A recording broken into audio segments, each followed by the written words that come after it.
Well, here I think it's important to make a distinction between decriminalization and legalization. These two terms get used interchangeably and it actually creates a lot of confusion. Now, when people typically talk about drug decriminalization, they're usually only talking about possession.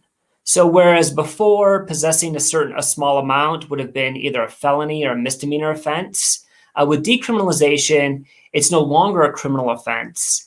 It'll be something more. It'll be a civil offense. Maybe something more like a traffic ticket. It's still prohibited, but it's no longer part of the criminal system. But with decriminalization, it doesn't really touch the supply side.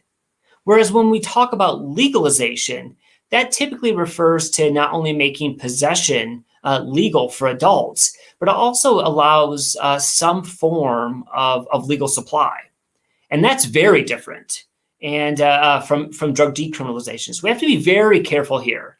And as you know, what we've seen here in the United States so far with cannabis legalization is that in a lot of the states, as much as they try to regulate it, it's the for-profit companies that are calling the shots. They're determining what products are being sold, what the potency is. There are no limits on that so far here in the United States that have been implemented.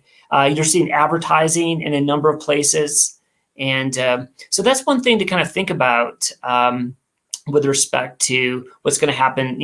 How do policy changes influence drug consumption? It really depends on what particular intervention are you talking about? Is it decriminalization or is it legalization that has a large commercialization component?